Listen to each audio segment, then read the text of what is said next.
안녕하세요, 여러분. 네. 오랜만에 찍으려니까 굉장히 지금 버벅거리는 저의 모습 네, 보실 수 있고요. 아니, 여러분, 벌써 올해가 2개월밖에 남지 않았더라고요. 이 친구가 왜 이렇게 사람을 좀 정신없게 하는 건지 모르겠는데 벌써 2달밖에 남지 않았다고 하니까 올해를 벌써 막 정산해야 될 것 같고 막 그런 정리해야 될 것 같고 내가 뭘 했는지 한번 돌아봐야 될 것 같고 작년 이맘때를 돌아보면 또 생각이 정말 많아지거든요. 왜냐면 제가 딱 이때쯤 4분기 때쯤에 고민을 진짜 많이 했었거든요. 내가 과연 워킹홀리데이와 맞을까? 그때는 진짜 정말 세상 진지했거든요. 아시죠? 어찌 됐든 간에 지금 뭐 저질렀으니까요. 이렇게 실컷 저지르고 지금은 이제 한국으로 돌아와서 찍는, 어떻게 보면 한국에서 찍는 첫 번째 영상인 건데 괜히 또 공간이 바뀌니까 좀 약간 처음으로 돌아가서 다시 시작하는 것 같고 막 그런 생각이 들기도 하는데 딱 지금 이때쯤에 작년에 저처럼 워홀을 고민을 하고 계시는 분들이 정말 많을 것 같아요. 누구나 갈 수 있지만 또 누구에게나 맞는 건 아닌 것 같아요. 그래서 오늘은 워홀의 그런 반짝이는 부분 말고도 현실적인 부분이 있거든요. 워홀이 진짜 나한테 맞을까 고민하고 계시는 분들을 위해서 오늘 영상을 만들게 되었습니다. 그래서 오늘 영상의 전체적인 컨셉은 구 캐나다 워홀러로서 잘 맞을 사람 그리고 맞지 않을 사람으로 두 가지로 나눠서 이야기를 한번 해보려고 해요. 일단 첫 번째로 워홀이 맞을 사람부터 이야기를 해볼 건데 계획보다 실행이 먼저인 사람, 그런 이제 타입들 있죠? 그런 분들은 아마 그래도 적응하는데 큰 어려움은 없지 않을까라고 생각이 드는데 나는 영어가 아직 부족해서 안 될 것 같아, 아니면은 워홀을 가기에는 충분한 그런 비용이 모아져 있지 않아 등등등 준비가 완벽하게 되어 있지 않더라도 일단 부딪혀보면서 배우자, 뭐 사람 사는 거 다 똑같지 라고 하면서 도전해 보시는 분들은 새로운 나라잖아요. 그렇더라도 적응이 조금 더 빠르실 거예요. 진짜 생존이잖아요. 너무 완벽함을 추구하기보다는 일단 섞기 잘하는 마인드를 가지고 이렇게 뭔가 도전을 해보시는 게 좋은 것 같아요. 예를 들어서 매일 그냥 할 일 없어도 밖에 나가보고 그러면서 이제 사람들 살아가는 거 보고 그 사이사이에서 짧은 그런 대화라도 한마디씩 해보고 뭐 굿모닝, 굿 애프터눈 이런 것도 어떻게 보면 정말 스몰 토크잖아요. 그렇게 하나하나씩 해보면서 퀘스트 깨듯이 실행해 보시는 분들은 적응이 빠르지 않을까라는 생각이 듭니다. 그래서 지금 고민하고 계신다면 그 고민은 어차피 끝나지 않아요. 계속 새로운 고민이 재생산되거든요. 고민이 연속이기 때문에 그냥 저질러 보세요.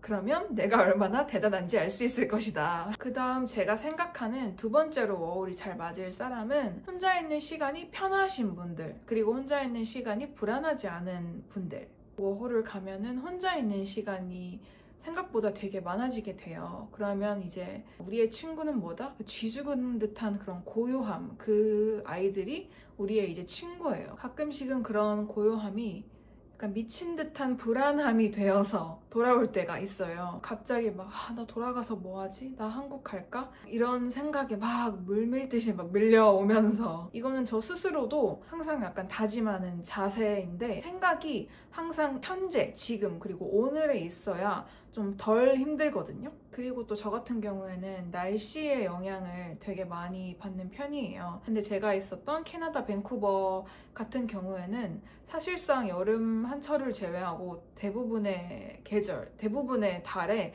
비가 진짜 많이 오거든요. 그러면 그러니까 매일 비가 오면은 사람이 되게 축축 처지더라고요. 계속 찌뿌둥한 상태로 있는 것 같고 그래서 되게 막 축축 처지고 괜히 다운되고 이러고 있었는데 어느 순간 진짜 이대로는 안 되겠다라는 생각이 들더라고요. 내가 바꿀 수 없는 그런 외부적인 요인이나 환경에 의해서 영향을 받지 말고 대신 그 시간을 생산적인 일이나 나를 발전시키고 성장시킬 수 있는 그런 일들로 채워 넣어보자. 하나씩 채워보자. 그 시간에 저는 뭐 비가 올 때 홈트도 집에서 하고요. 그리고 제가 빵순이잖아요. 그래서 베이킹도 진짜 원 없이 해보고, 아니면 또 그런 시간들에 블로그도 하고, 또 이렇게 영상도 만들고 또 편집해보기도 하고, 다양한 그런 것들을 해보면서 혼자 있는 시간을 조금 생산적으로 보내보고자 노력했던 것 같아요. 그래서 혼자 있는 시간이 불안하지 않은, 불편하지 않은 그런 분들한테는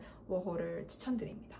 그 다음에 세 번째는 작은 일에도 스스로를 계속 셀프 칭찬해주고 정말 작은 일에도 성취감을 느낄 수 있는 그런 분들이라면 진짜 정말 워홀과 잘 맞으실 거예요. 잡을 구해서 일을 하면서는 뭐 이것저것 마음에 들지 않는 부분들이 있을 수 있잖아요. 의견이 맞지 않는다거나 뭐 사소한 트러블이 생겼는데 괜히 내가 해외에 있다는 이유로 더 위축되고 그냥 괜히 슬퍼지면서 막 엄청 힘들 때가 있더라고요. 그리고 레주메를 엄청 냈는데 진짜 답이 하나도 안 와. 내 레주메 읽은 것 같지도 않아. 그러면 진짜 다운되거든요. 스스로를 막 칭찬 감옥에 가두는 그런 모먼트가 꼭 필요해요.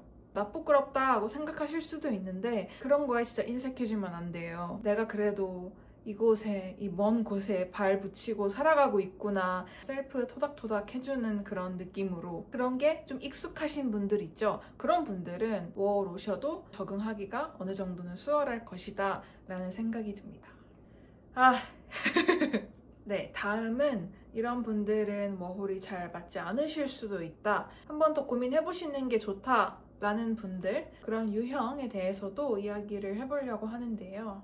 먼저 첫 번째는 많은 분들이 알고 계시겠지만 언어에 대한 두려움이 크신 분들. 어떤 나라를 가든 정말 유창한 경우를 제외하고는 언어의 장벽이라는 게 있잖아요. 근데 출국해서 생활하다 보면 진짜 내가 이 정도로 못 알아들었나 싶어서 막 기분 좋다가도 기운이 쫙 빠질 때가 있어요. 언어 때문에. 그런 두려움은 2차적인 문제를 만들어요. 뭐냐면 스피킹에 대한 엄청난 좀 두려움을 가지게 한다는 거. 그래서 혹시 캐나다로 가시는 분들이 있다면 영어에 계속 이제 익숙해지려면 집에 있을 때에도 계속 그렇게 영어에 익숙해지는 그런 환경이나 습관을 만들어주는 게 되게 중요한 것 같아요. 오늘부터 영어 습관 만들기 1일차로 해서 제가 이제 공짜로 영어 습관 만들기, 일상 속에서 약간 뭔가 내 걸로 만들기 그런 방법에 대해서 영상을 찍어둔 게 있어요. 그것도 한번 봐주시면 감사하겠습니다.